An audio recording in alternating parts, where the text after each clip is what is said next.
Cool. So this is a song by one of my favorite indie bands, Cartoon Lizard. And yeah, I want to just go over the rhythm section mix on it. I think they did a great job tracking it. It was just about giving some space, depth, punch, all that good stuff to the work that they'd done. So here's I don't know why it keeps doing that. Here's the sort of all the history and our tradition.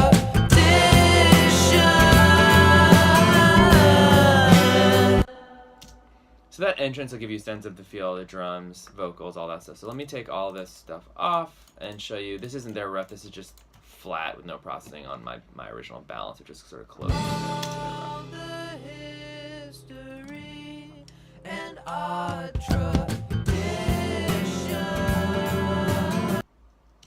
So you can see it's just kind of like flat balances. The energy isn't gathered in any cool way yet. So here's another thing too to think about, which is a lot of people think, oh, this is a pretty good balance. Let me just throw some, limiting on it. And I have a lot of stuff doing a little bit of stuff, a little bit of compression, but not a lot. It's just a lot of compressors. They think, oh, I'll do that and it'll be like pretty much done. It's like, no. So this is with just my mastering, or really my mix bus chain in.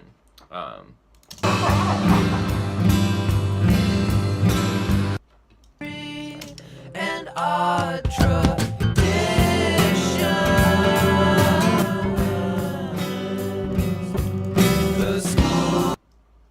So it's okay, but it doesn't really have any of the punch or the characters of the original of the mix, that the finished mix that I like. Still basically the rough. It just has a little bit more definition maybe, and it's just louder and a little bit more exciting. So what I'm going to do is put everything back in and then mute all my drum plugins, and we'll kind of build it up, drum and bass. So you can see all this stuff I've got on my drums. These are parallel compressor sends. I'll leave them in just because it basically just makes them a little louder and a little bit punchier. So here is the rhythm section. And then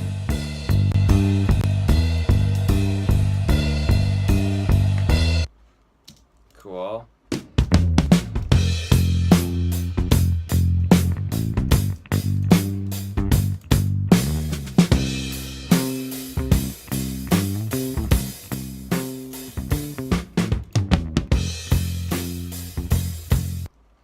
So you can hear how it's actually a good sound. It's just a little bit cymbally, and it doesn't have that sort of like nice thuddy, punchy warmth. So I don't know how I did it, what order I did this in, but the first thing we can look at is just this bus compressor here, which is doing a lot of work in holding all the drums down together.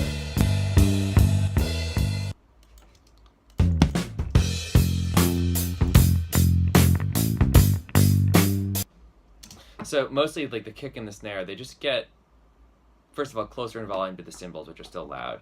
But it's sort of like, yeah, it's making it louder. It's like, which parts are louder? Well, the most loudest stuff is now the low end of the kick and I think the punch of the snare, partly because this is compressing everything above probably around 60 or 100 hertz, because there's a sidechain high pass in here, meaning nothing below a certain frequency is being compressed. So those frequencies are actually more allowed to be open while the rest are brought down. And then when you bring the whole signal up, you have basically a warmer drum sound with a punchier low end, because you're bringing up certain parts and you're compressing other parts. I also have this as like a blend of 50%, because if you put the whole compressor on, if you put the whole signal through the compressor, not just half, it gets a little bit obnoxious.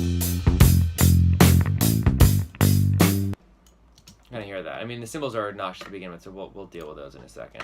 This stuff is literally doing nothing, but I thought it looked cool. No, it's a little bit of vibe. Harmonics. A little warmer. You can take it off, be fine. And this is adding mostly just a tight, controlled low end where you boost 60 hertz and then you cut right above it with this Pultec, and then a little bit of 10K.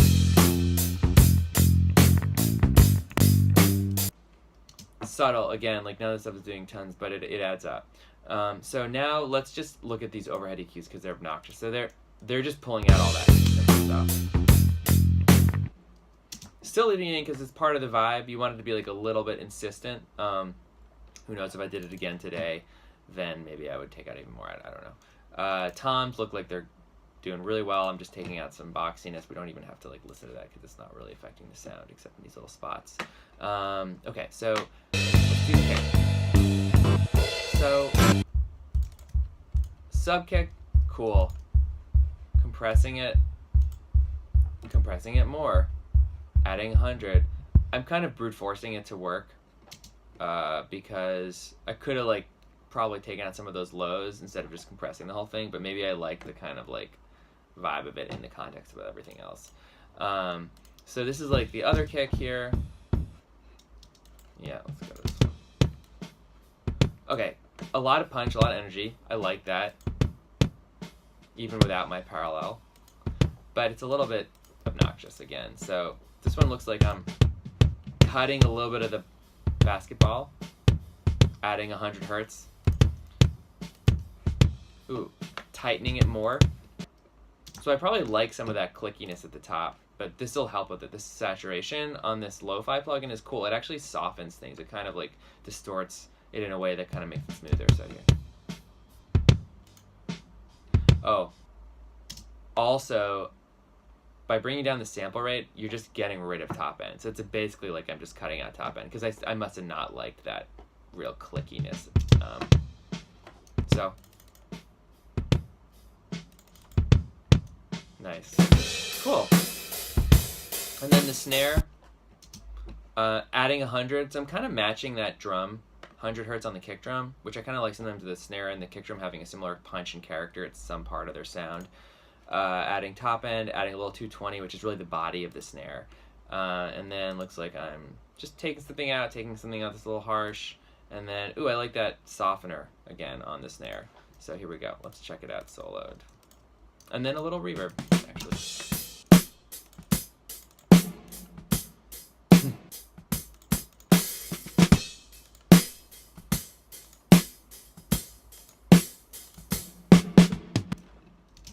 I'm definitely fighting some hi-hat. Generally, I won't destroy the sound of the snare just to get rid of hi-hat. I think sometimes it's just the vibe of the mix of the hi-hat's a little loud. It's okay. I'd rather preserve what's cool about the snare than like take out all those frequencies in the hi-hat and have the snare be destroyed. There's probably tricks and stuff, but this is indie, it's natural. I don't want to be gating things really tight or anything like that, or sample replacing, so you just work with what you got.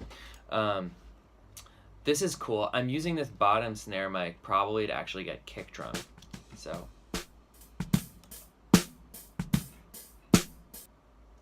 yeah, I mean, I hear something actually in there that's a little bit funky now that I'm breaking it down. I probably heard it before. I just decided not to take it out for some reason, but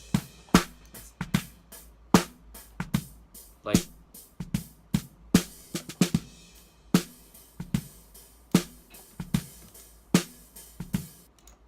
maybe I would have done something like that. I don't know if I remember.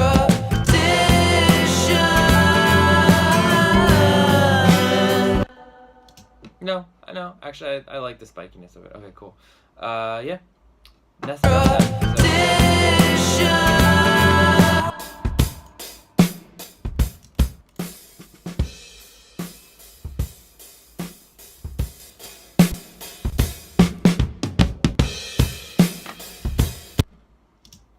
Cool. And then the bass sound, I'm not even going to spend too much time on it. Just like basically a lot of little stuff to get back to the same place with a little more vibe.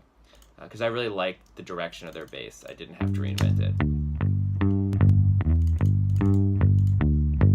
So, low shelf and a little distortion. Control and a little bit of, this compressor brings out the mid-range of a bass in a way that I like. It's really just darkening it, using the tape to sort of just smooth out the top end. Control. Yeah, it's just controlling the low end a little bit, just pulling out some areas that felt a little bit boomy. More vibe. This is good.